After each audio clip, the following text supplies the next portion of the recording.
नमस्कार दोस्तों, चलिए हम लोग अनटू और इनटू फंक्शंस पे कुछ क्वेश्चंस को देखते हैं। आइए एक एक करके क्वेश्चंस को देखते हैं कि कैसे क्वेश्चंस पूछे जाते हैं और कैसे हम लोग उसका सॉल्यूशन देते हैं। आइए चलिए एक एक करके देखते हैं। देखते हैं इफ सच दैट 1, 2, 3, 4 का सेट है। 10 कर रहा है किससे? Set of 1, 4, 9, 16 is defined as fx equal to x square. Then f is onto or into. Question क्या है देखिएगा, आपको क्वेश्चन में दिया गया if such that set of 1, 2, 3, 4 tends to set of what 1, 4, 9, 16 ऐसे दिया गया है। ठीक है, मीन्स फंक्शन का डोमेन दिया गया इतना और को डोमेन दिया गया इतना। ठीक है, और इसको कैसे बोला गया है कि डिफाइंड है, तो इज डिफाइंड एज, बढ़िया से आप देखेंगे, is defined as fx equal to x square का मतलब क्या है? यहाँ हम लोग जानते हैं कि x सेट A का एलिमेंट होता है और एक्स स्क्वायर मतलब fx सेट B का। सेट B क्या होता है? सेट B कोडोमेन का सेट। सेट B क्या होता है? कोडोमेन होता है। और सेट A क्या होता है? डोमेन होता है। बात समझ रहे हैं? यानी x डोमेन को बिलोंग करता है और fx कोडोमेन को बिलोंग करता है। ठीक है, देखेंगे अगर fx का वैल्यू कोडोमेन के एलिमेंट्स के इक्वल आ गए, मीन्स fx से मिला हुआ वैल्यूज का सेट अगर कोडोमेन के बराबर हो गया तो हम लोग कहते हैं कि फंक्शन अनटू है। ना कहते हैं कि फंक्शन अनटू है, बराबर नहीं हुआ तो इनटू है। मीन्स क्या कहते हैं कि यदि रेंज कोडोमेन के बराबर हुआ तो फंक्शन अनटू और रेंज कोडोमेन के बराबर नहीं हुआ तो फंक्शन इनटू। हमको देखना क्या है कि रेंज और कोडोमेन आपस में बराबर हो रहा है कि नहीं। बात समझ रहे हैं? यहीं से क्वेश्चन सॉल्व हो जाएगा। अगर रेंज कोडोमेन के बराबर तो अनटू, रेंज कोडोमेन के बराबर नहीं तो इनटू। तो हम देखते हैं रेंज का वैल्यू निकाल करके जी कितना आ रहा है। देखिएगा x जितना भी निकलता या x जितना भी दिया रहता है उसके सेट को हम लोग डोमेन, और fx जितना निकल जाता है उसके सेट को हम लोग कहते हैं रेंज। तो हम fx निकालेंगे किस पर? दिए हुए x पर। दिए हुए x पर मीन्स क्या? दिए हुए डोमेन के एलिमेंट्स पे।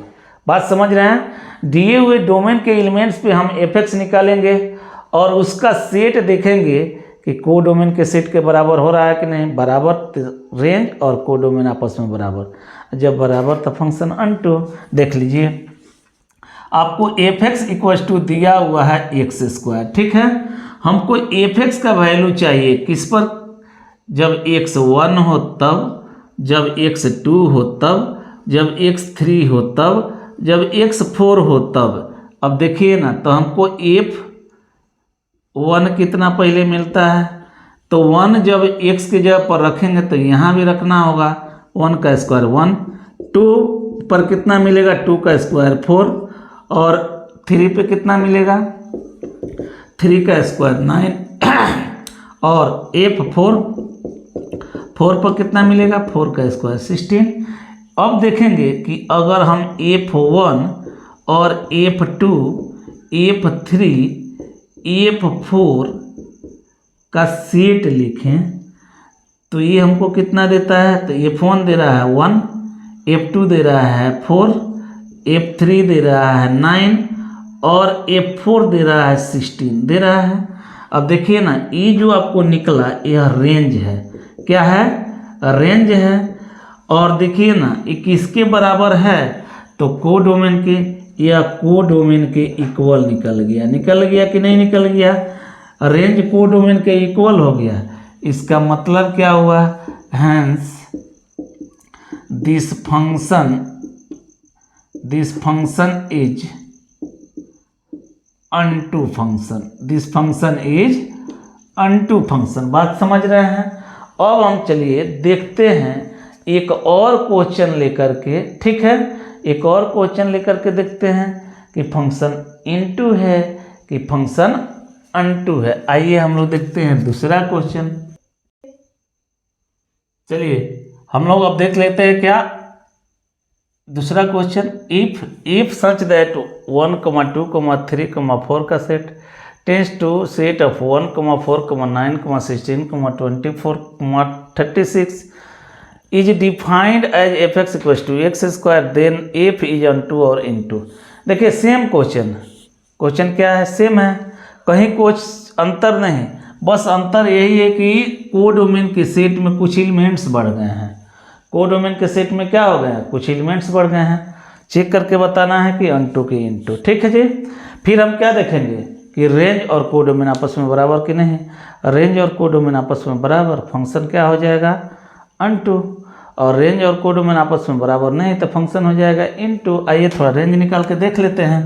देखिएगा fx कितना है, एक्स स्क्वायर। हम देखेंगे क्या, fx का वैल्यू या f का वैल्यू x के किन किन मानों पे, तो 1 पे, 2 पे, 3 पे, 4 पे, यानी f1 देख लेते हैं। फिर हमको कितना मिलेगा, 1 का स्क्वायर 1, f2 कितना मिलेगा, 2 का स्क्वायर 4, f3 कितना मिलेगा जी, 3 का स्क्वायर 9, और फिर f4 कितना मिलेगा जी, 4 का स्क्वायर 16, ऐसे मिलेगा। अब तो यहाँ 1, 2, 3, 4 पे वैल्यू सारा निकाल लिए। अब हम देखते हैं कि अगर रेंज कह दें तो रेंज होगा कितना, तो सेट ऑफ यही होता है 1, 4, 9 और 16 का। देखिएगा यह हो गया रेंज, लेकिन कोडोमेन तो इतना दिया गया है। अभी कोडोमेन के बराबर नहीं हो रहा है, कोडोमेन के प्रॉपर सबसेट हो जा रहा है। कोडोमेन के क्या हो रहा है, प्रॉपर सबसेट। आप देख रहे हैं, देखिए जब प्रॉपर सबसेट हो गया इसका मतलब कि रेंज कोडोमेन के बराबर नहीं, और जब रेंज कोडोमेन के बराबर नहीं तो फंक्शन क्या हो गया, इनटू फंक्शन हो गया। तो आइए हम लोग कहेंगे इसको क्या, into function. Hence this function is into function. कौन सा फंक्शन, इनटू फंक्शन। बात समझ में आ गया। पहले कौन सा फंक्शन आया था, अनटू फंक्शन, अभी कौन सा फंक्शन आ गया, इनटू फंक्शन। तो ऐसे हम लोग क्वेश्चंस को सॉल्व कर लेंगे। यदि रेंज कोडोमेन के बराबर अनटू, रेंज कोडोमेन के बराबर नहीं, मतलब कोडोमेन के प्रॉपर सबसेट, तो समझिएगा कि इनटू फंक्शन। हमको लगता है जी अब इस पर क्वेश्चन आप बहुत ही आराम से कर लेंगे कि नहीं कर लेंगे, निश्चित कर लेंगे। कोडोमेन और रेंज आपस में बराबर, अनटू, कोडोमेन और रेंज आपस में बराबर नहीं, इनटू। समझ गए बात को।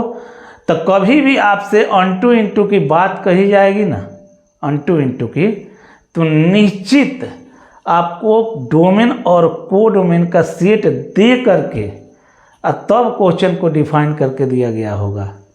बात समझ रहे हैं। 1, 1 मेनी 1 के लिए ज़रूरत नहीं है, लेकिन अनटू इनटू के लिए ज़रूरत है।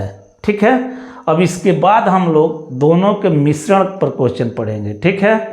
1, 1 unto, 1, 1 into, many 1 unto, many 1 into, यानी मिला करके हम क्वेश्चन देखेंगे। ठीक है। फिर नेक्स्ट वीडियो में हम लोग देखेंगे। तो फिर मिलते हैं आपसे नेक्स्ट वीडियो में। That's all, thank you very much.